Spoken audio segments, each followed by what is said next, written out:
This is part two of the oscillation of a pendulum.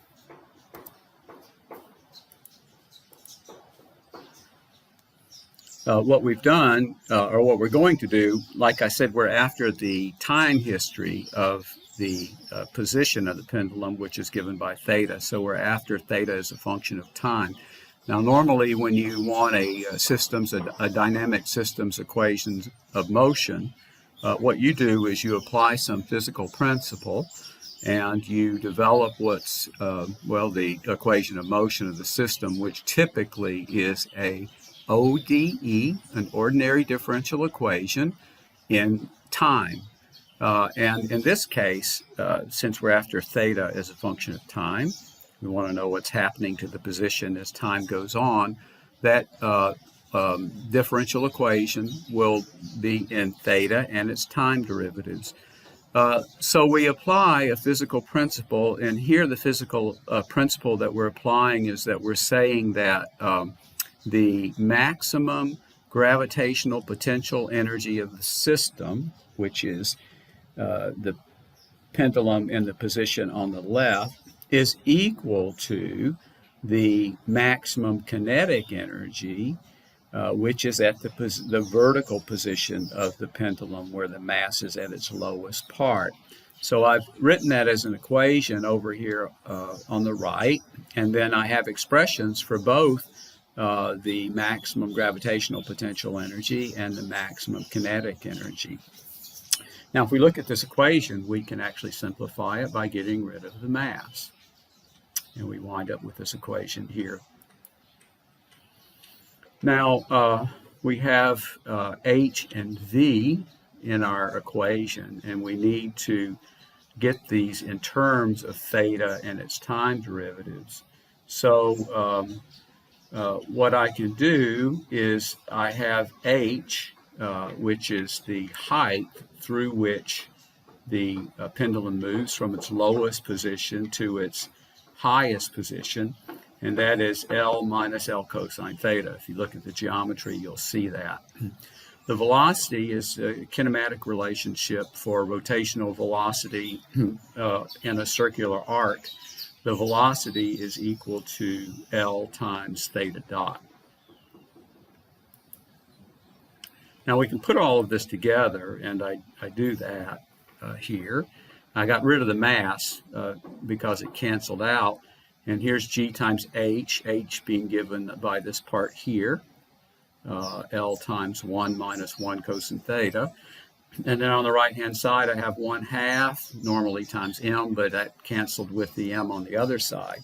And then here's my velocity, okay?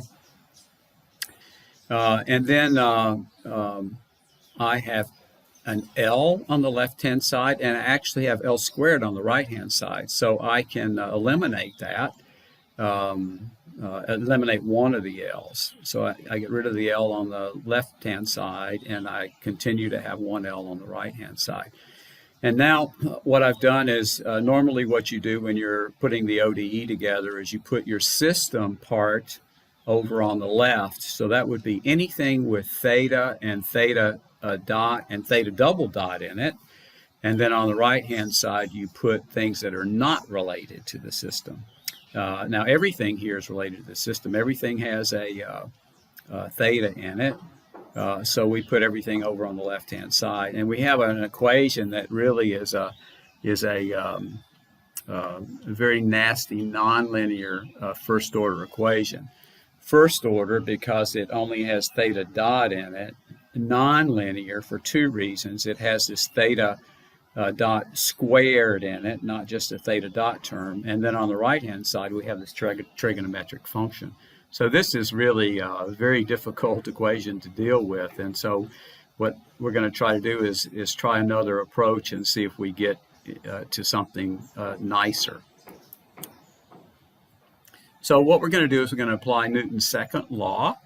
And I'm doing this using a very special, particular, formal way of applying Newton's second law that we use at Cal Poly, which is my home university. The formality of it is it's a little bit burdensome to apply, but it really is methodical, and it makes sure that you don't forget anything. It's real. The developing the equation is complicated enough that it's easy to forget something, and this procedure allows you it keeps you from forgetting things. So over on the left, we have our free body diagram. We're going to use an r theta coordinate system, which is shown here. It's a little bit peculiar because usually r goes from the center point out, but we have r going in the other direction. It doesn't really matter.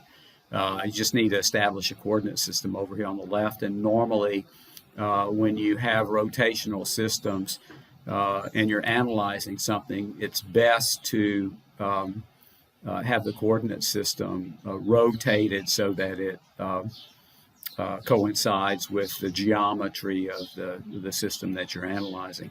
So the forces on this system, well, of course, we have the weight of the pendulum bob, which is shown here, m times g. And then at the top, we have the forces, the reaction forces in the r and theta directions on the pivot point.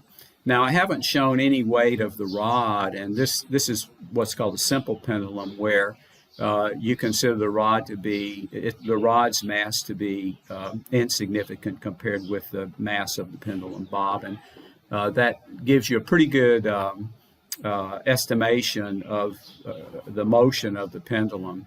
On the right-hand side, we have what's called a mass acceleration diagram. And what you do is you go to the point where you have your mass center and you draw MA vectors in both directions. So what we're doing is we're applying Newton's second law, and we're saying that the forces are equal to the M times A's. It's just a graphical way to do it. Of course, the problem that we have is we have the forces at the pivot point, and it would be nice if we could get away without calculating those forces. So, the common trick in statics or dynamics is to, if you can pick a point and eliminate forces as your moment center, then you do that, and that's exactly what we do. So we're going to impose moment equilibrium about the 0 point, and that's what's shown over here. I've put my positive counterclockwise sign convention here. So I have a moment about that point caused by the weight, but it's a clockwise moment because the moment arm is here, as shown by the arrow I'm moving back and forth. So that's a negative m times g, that's the weight, and then the moment arm is L sine theta. That's all we have, the only force that has a moment about 0.0. So that's all we're going to have on the left-hand side of the equation. On the right-hand side of the equation, the MAR vector actually passes through the pivot point, so it has no moment. The only vector with a moment about the 0 point is the MA theta vector. And I've shown this to the right and upward, and that's in compliance with our coordinate system for theta. Counterclockwise is positive, so that's why I have drawn that in that direction. And so it's the MA vector times its moment arm, and its moment arm is L. Now, we can eliminate the mass because I have the mass on both sides, and that simplifies the equation somewhat. And then I have an L on both sides too, so I can get rid of the L. And then there's a kinematic relationship for A theta, and what A theta is L times theta double dot. It's just a kinematic relationship. So I substitute that in, and I wind up with L times theta dot on the right-hand side. And now I organize my ODE so that I have L times theta double dot. Well, it's on the right here, and I can move this over here and leave a 0 here, but I reorganize it and put the L times theta double dot plus, that switches when you move it over here, G sine theta equals 0. Again, the way you organize an ODE for a dynamic system is you put the system stuff on the left, and the non-system stuff on the right. Now on the right, there is nothing, because there's nothing except system stuff in this equation. And then it's also typical to let the coefficient of the highest order derivative be 1. That's important, as we'll see in a minute. So I have theta double dot plus g over L sine theta equals 0. If we use the small angle formula, so we keep theta we limit it to like plus minus 10 degrees, then we can say that sine theta is approximately equal to theta. Now you have to measure this in radians, but if you look at a sine curve, what you'll see is that the sine of theta is very close to just a linear relationship to theta around the 0 point. And so we wind up with this equation, which is a better equation than we had wound up with before. This is great. Okay, now we have a manageable ODE. Okay, it's linear, so there's no trigonometric functions, there's no square functions in here. It's just theta and its time derivatives, the second derivatives specifically. Now, from this equation, we can actually make a number of observations. Okay, we need to square this ODE with the previous one that we developed using the energy principle. That one also has to be true, and that one has to give the same result. Now, that is not going to be dealt with here in this presentation. Now, I've said this already. Here's our equation of motion. It's a second order ODE in theta and its time derivatives, and it's linear. This is a free system. Now, what that means is that there's nothing forcing it. You put your forces, which are separate from your system, on the right-hand side, and in an ODE for a system, and there's no forces on this system, external forces on this system. There's no torque about that pivot point, for instance. So there's nothing. It's a free system, and what that means is that we're going to have a 0 on the right-hand side. So anytime you organize your ODE with your state variable, which is theta, and its derivatives on the left, if you have nothing on the right-hand side, you have basically a free system. Or the other way to look at it is if you have a system that has no external forces on it, then you will have a free system also. Okay, now if we had a forced system, so we had some type of torque on the right-hand side, or on the system, it would appear on the right-hand side.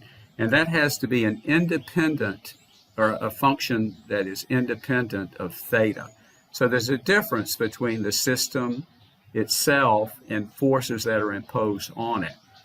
You can't have a force that is dependent upon theta on the right-hand side, because a system is the system, and the force that applied to it, that's applied to it, is separate from it.